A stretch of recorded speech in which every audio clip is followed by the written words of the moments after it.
Welcome back to my channel রূপার স্বাদের রান্নাঘর। আমি আবার চলে এসেছি আরও একটা রেসিপি নিয়ে। দেখুন, আমি তো আগেই বলেছি বাড়িতে যা করি সেটাই দেখাই। তো আজকে আমি পটল আলু দিয়ে একটা রেসিপি বানাচ্ছি, তাই জন্য দেখাচ্ছি। হয়তো ভাববেন পটল আলুর তরকারি সবাই তো পারে, কিন্তু এই রেসিপিটা সম্পূর্ণ আলাদা। দেখুন কীভাবে করছি। তো এখানে সর্ষের তেল রয়েছে, এটা আলু সেদ্ধ করে রাখা আছে, পটলটা খুব ভালো করে ভেজে নেওয়া আছে।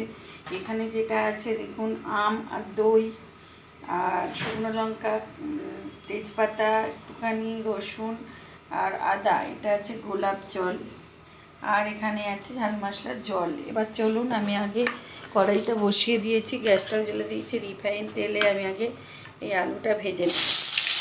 পটল ভাজার তেলেই আমি আলুটা ভেজে নিচ্ছি। আলুটাও একটু ভালো করে ভেজে নিতে হবে। বন্ধুরা, আলুটা ভাজা হয়ে গেছে, এবার আমি আলুটা তুলে নেব।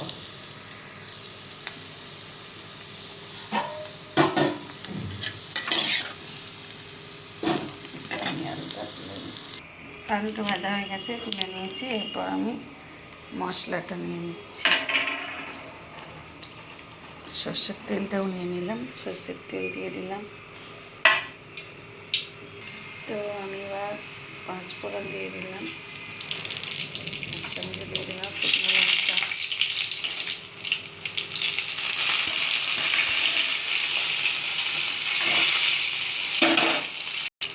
রসুন। এরপর আমি আবার আলুটা দিয়ে দিলাম।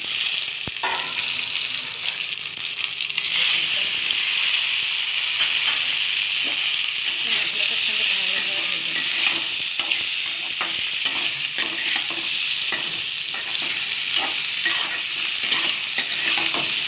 দিয়ে পটল আলু তরকারি।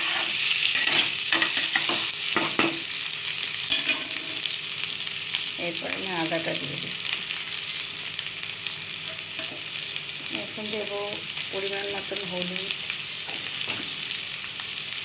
চিনি,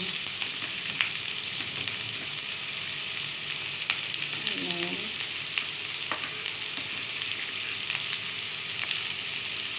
আর হালকা করে লঙ্কা, বেশি লঙ্কা দেবো না, কালারের জন্য। ভালো করে নেড়ে চেড়ে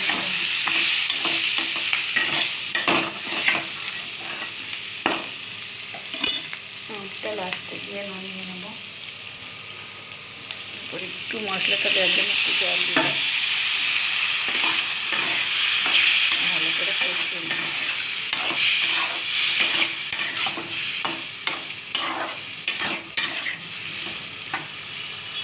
এটা কিন্তু একটু টমেটো ব্যবহার করবো না, দই আর কাঁচা আম সেদ্ধ করে নেওয়া কাজ করব। দেখুন দইটার সঙ্গে আমি আমটা ভালো করে নিচ্ছি। এটা আমি লাস্টে দিয়ে নামিয়ে নেব। একটুখানি জল দিচ্ছি, জলটা আমি ঢেলে নিয়েছি।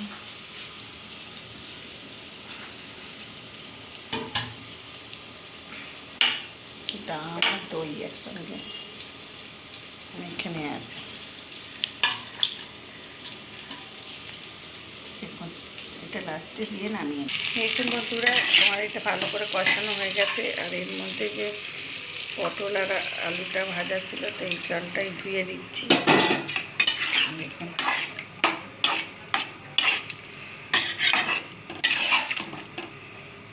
এরপর আমি এই আমার দইটা দিয়ে দিচ্ছি।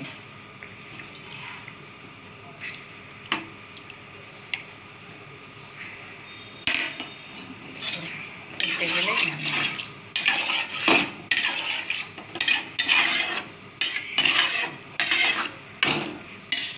এরপর একটু জোর বাড়িয়ে দিলাম।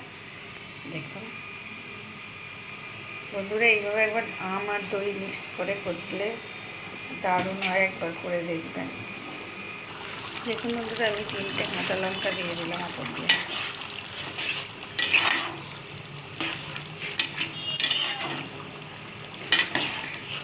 সুন্দর দেখতে। এরপরে আমি শুধু গোলাপ জল দিয়ে নামিয়ে নেব। দেখুন বন্ধুরা, এটা হচ্ছে গোলাপ জল। আর এই যে এক ছিপি আমি গোলাপ জল নিয়ে নিয়েছি, সেটা নেবানোর আগে আমি এই গোলাপ জলটা সরিয়ে নিই। অন্য রকমভাবে পটল, তো এইভাবে একবার বানিয়ে ফেলবেন। গোলাপ জলের গন্ধটা কিন্তু খুব ভালো লাগবে আমের সঙ্গে।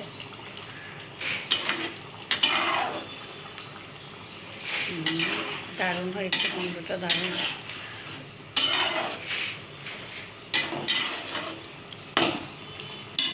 এইরকম গ্রেভি লাগবে, এর বেশি গ্রেভি মারবো না। তো এইভাবে পরে আমি গ্যাসটা অফ করে দিলাম। তো এবার আমি পটল আলুর তরকারিটা আমি ঢেলে নেব।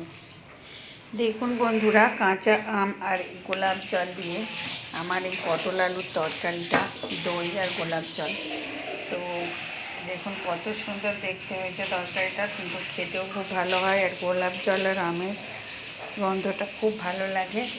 তো এই রেসিপিটা যদি ভালো লাগে বন্ধুরা, প্লিজ শেয়ার কমেন্ট লাইক করতে ভুলবেন না। আর নতুন বন্ধুরা সাবস্ক্রাইব করে দেবেন। আর গরমের বন্ধুরা কেমন আছেন তা কমেন্ট করে জানাবেন। তো আজকের মতন টাটা, আবার চলে আসবো অন্য কোনো রেসিপি নিয়ে অন্য কোনো দিনে। তো টাটা।